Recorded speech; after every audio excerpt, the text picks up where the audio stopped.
Cancer, tignan natin kung ano yung mensahe para sa'yo. Keep in mind na ito ay general reading lamang. So, hindi lahat ay makaka-relate. So, be open-minded. Pakilawakan po ang isipan. At kung yun nga po hindi kayo nak-resonate, you can watch naman po yung inyong other signs, moon, rising, and Venus. So, wag lang kayo lagi sa sun sign ninyo mag-focus kasi pwedeng hindi talaga kayo makaresonate or konting-konti lang yung mensahe na makuha po ninyo or para sa inyo.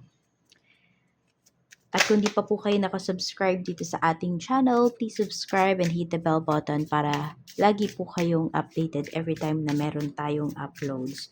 Kung interesado naman po kayo sa ating private reading, sa ating rituals, sa ating TR's products, mag-direct mensahe lang po kayo sa ating Facebook page. Nandiyan yung link sa description box. Tignan natin kung ano itong mga energy, malakas na energy. Ngayon, we have magnifying glass. Meron tayo ditong call. And we have only you. Ayan. Tignan natin. So, looks like, no, yung energy na to kasi may nag-i-stock po sa inyo. May someone dito na gusto kayong kausapin. Kung ito po ay ex ninyo, ito ay hindi pa nakaka-move forward. Pero tignan pa natin ha kung ano pa yung energy sa ang aspect pa to ng life mo, itong magnifying glass. We have 6 of Wands. So ito po ay pwedeng pagdating sa trabaho. Kung medyo nagkaroon ng problema sa work, meron akong nakikita rito kasi na overlook yung papers mo. Kung eto pala, kung meron dito nag-apply kayo ng trabaho, oo, pwedeng ang nangyayari kasi laging na-overlook po yung papers mo. Kaya pwedeng hindi ka natatawagan, ganyan. Pero this time, ito may makakapansin doon sa papel mo. 'Di ba? Mapagpo-focusan na yung papers mo. Kung ito naman nga ay pagdating sa trabaho mo, merong nakamatsyag po sa'yo. No, tinitignan yung bawat kilos mo. Hindi dahil may mali sa'yo, kung hindi nakikita na appreciate ka na po dito pagdating sa trabaho. And meron ka ding good news na marireceive. Kung ito din pala, kasi travel to eh. So, medyo matagal nyo na itong inaayos. Ma-approve yung inyong visa. Meron po dito yung papers ninyo, citizenship ninyo, ganyan, permanent residency, tama ba? O, ganun. Tignan natin, ano tong call? We have temperance. So, naghihintay lang yung taong to. Pwedeng meron dito iniintay na ikaw yung mag-call, mag-message sa tao na to. Pero meron din po rito, naghihintay lang siya na parang mas maging okay kayo. Meron din po dito na, kasi we have temperance, medyo matagal-tagal nang naghihintay yung tao na to. Ano to, lakas ng loob. Siguro yun yung hinihintay niya, na magkaroon siya ng lakas ng loob para kausapin ka. Nagdadalawang isip pa rin kasi siya. Or pwede makakapag-decide na to malapit na.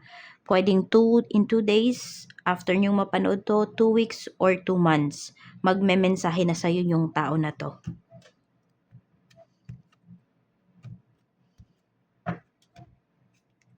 We have justice.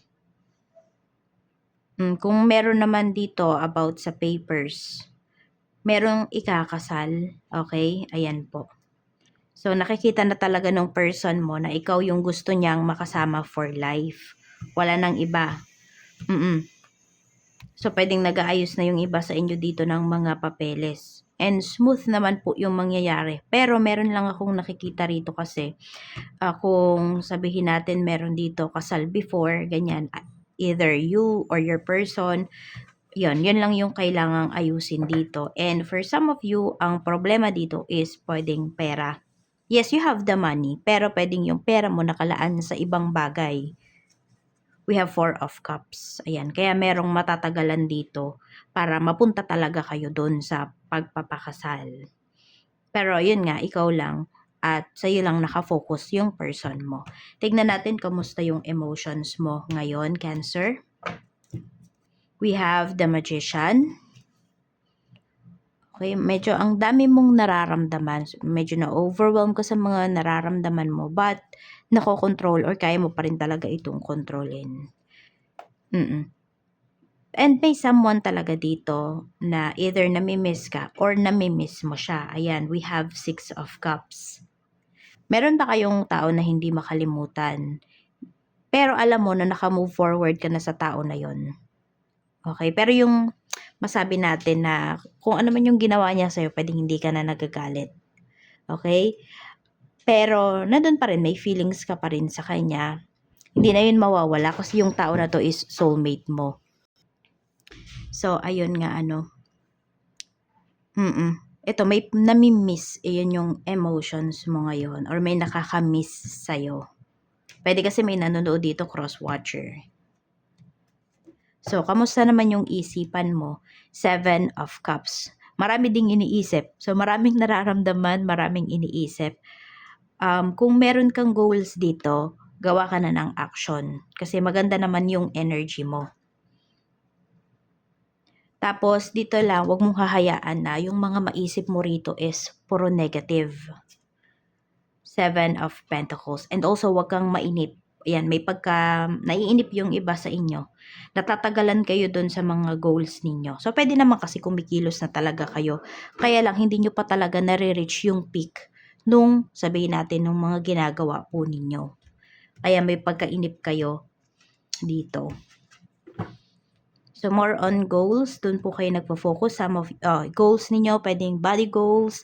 Some of you naman, yung mga, mga material things, yung mga sa trabaho, yan. Kung ano po yung mga gusto ninyong makamit. Spiritual health mo naman, kamusta? We have the High Priestess. Heightened yung iyong intuition ngayon. So, pwede rin kaya mo na-feel to. 'Di ba? Kasi, yun nga, iniisip ka talaga nung tao na to. Namimiss ka nung tao na to. Tapos, dahil may connection pa talaga kayo kasi pwedeng hindi pa napuputol yung ninyo yung spiritual cord ninyo. Kaya kung ano yung nararamdaman niya, pwedeng nararamdaman mo din. So heighten po yung iyong intuition. Tignan natin. 3 blessings naman na pwede mong ma-receive. Ito po ay po pwede na pang araw-araw, laging nandiyan sa buhay mo, di mo lang na-appreciate.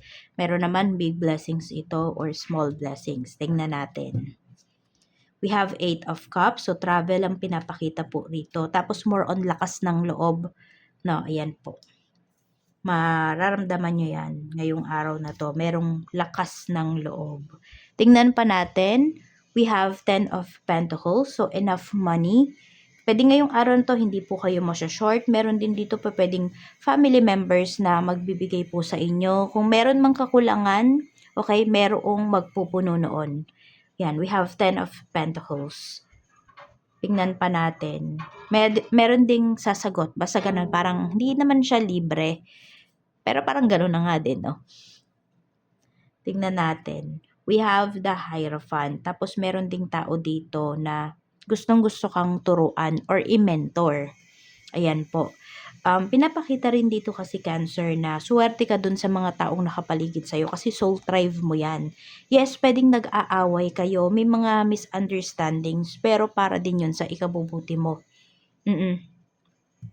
So, yan yung mga bagay, mga tao na dapat mong ipagpasalamat. Yes, some of you, ayan, marami po dito, family ninyo. So, pwedeng hindi kayo nabibilang sa mga, sa mga pamilya na may toxic na family members, ganun. Check naman natin yung mga energy or pinakamalakas na energy ng taong makakasalumuha mo. So, we have Judgment. Maraming judgmental ngayon din sa paligid mo, no? Siguro more on observer din. We have 5 of Swords. May mga nga dito, mga nang-judge, okay? So, pwedeng hindi ka at ease, no, sa energy, sa presence ng mga taong to. So, protect mo na lang yung energy mo and huwag ka masyadong gumawa ng mga bagay na, alam mo yon, yung mapipintasan ka ba nila. Oo. Ano lang, parang either maging prim and proper ka pag sila yung kaharap mo, or ikaw din, maging observer ka rin dito. E di observe mo rin sila. Ganun. May mga tao kasi dito, medyo matatalas po ang dila. Tignan natin pagdating naman sa work. Kamusta naman yung trabaho? We have the Chariot. So, meron talagang success dito pagdating sa work. Sabi ko nga sa'yo, may mga nakatingin sa'yo rito, pero hindi yung mali mo yung hinihintay nila. Kung hindi, nakikita na appreciate ka na ng mga taong to. We have 5 of Pentacles. Okay, meron lang dito, siguro naiinggit to sa'yo or nilapitan ka nitong katrabaho mo na to dati tapos hindi mo siya napagbigyan. So, nahihirapan to na maging masaya sa success or sa success na paparating sa'yo. We have King of Wands. Ayan, may nakabantay na talaga sa'yo rito. Nakikita na talaga nung taong to yung effort mo. Could be, ito ay big boss mo. O yung boss mo dyan sa work. Tingnan natin, pagdating naman sa negosyo. Kamusta naman ang negosyo? Kung meron po kayong negosyo, we have the Devil. Meron tayo ditong Knight of Swords. Okay. Okay ba natanggapin mo to or i-accept mo to kung ano man tong offer na to sa'yo pagdating sa negosyo? Pag-isipan mo daw muna. Pero hindi ko kasi nafe-feel na negative yung energy na to eh. This is your desire. Ito yung mga gusto mong mangyari pagdating sa negosyo mo. Kaya lang sinasabihan ka kasi dito na pag-focusan, anuhin mo muna, timbangin mo munang mabuti kung ito ba i-accept mo. Pero wala namang pinapakita dito na negative na energy. Clients mo naman, kamusta? We have 2 of Wands. Meron tayo ditong the Moon. So, yung mga clients mo kasi ngayon, parang meron pa silang ibang parang ibang kinukuhanan, ibang kinakausap, ganyan. So, ikaw dito magpakasiguro ka kasi sila na medyo, alam mo yun, nag-aalinlangan. So, magpakasiguro ka kasi baka mamaya biglang mag-cancel yan. Oo, ganun yung gawin mo, no? Lalo na kung ito ay reservation, ganyan. Kamusta naman yung sales? We have 7 of Wands. Okay naman po yung sales, pero sinasabi nga talaga dito, maging strict ka. Yan, tsaka wag ka din daw magpautang ngayong araw na to. Kung kailan mo to napanood. Kasi nga may mga mabilis ditong magbago yung isip na mga clients mo. Staff mo naman, kamusta if meron ka? We have 4 of Swords. Tignan natin. We have the Emperor. Meron naman dito, marami kang bossy na tauhan. Yun ang pinapakita. Or isa lang meron dito, no? Depende yan kung ilan ba yung tauhan po ninyo. Para kasing gusto lagi nagpapahinga.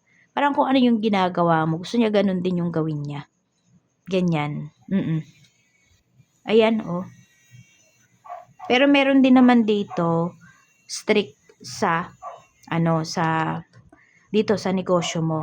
Mapapagkatiwalaan mo. Pero meron din kasi halo ba yung pinapakita rito. Oo. Meron dyan strict.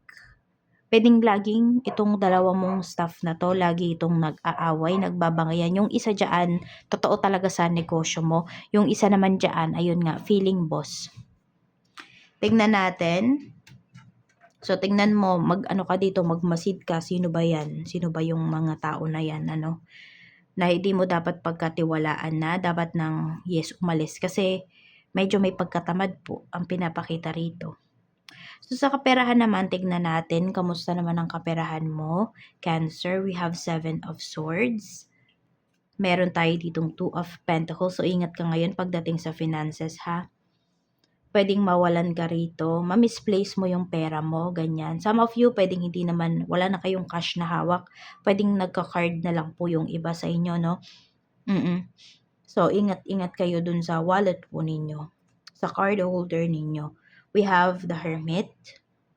Meron din ako nakikita rito, pwedeng nagdadalawang isip kung bibili pa ng gamot. So, kung ito, ikaw, 'di ba, nakalaan naman talaga yung pera mo pagdating dyan sa pagbili ng gamot, wag mong hayaan na hindi ka makainom, lalo na kung maintenance po ito. Kung ito naman po ay father ninyo or mother ninyo, ayun, mas mabuti pa ikaw na lang yung bumili ng maintenance. Padala mo na lang sa kanya kung nasa malayo ka, ganon, or mag-utos ka kasi nagtitipid ang pinapakita rito. Tingnan po natin. So, ingat ka dito sa finances mo, ha. Yun lang, may warning lang sa'yo si universe nga. Sa love life naman, kamusta? We have King of Cups. So, ito, yung tao na to, mahal na mahal ka. Tingnan natin ano yung unresolved issues. We have Queen of Pentacles. May utang ba sa'yo yung person mo? Cancer, ayan no, we have Queen of Pentacles energy kasi, or meron siyang utang na loob. Meron din ako nakikitang ganyan. So, mahal na mahal ka nung taong to, pero pwedeng meron siyang tao na pinagkakautangan niya ng pera or utang na loob, ganyan. So, ito yung humahadlang sa connection po ninyo. Tignan natin. Ano yung nararamdaman niya sa'yo ngayon? Ayan no, nag-overthink itong taong to. Iniisip ka niya talaga. Kaya, 'di ba, merong namimiss dito. Yun, namimiss ka talaga nitong person mo.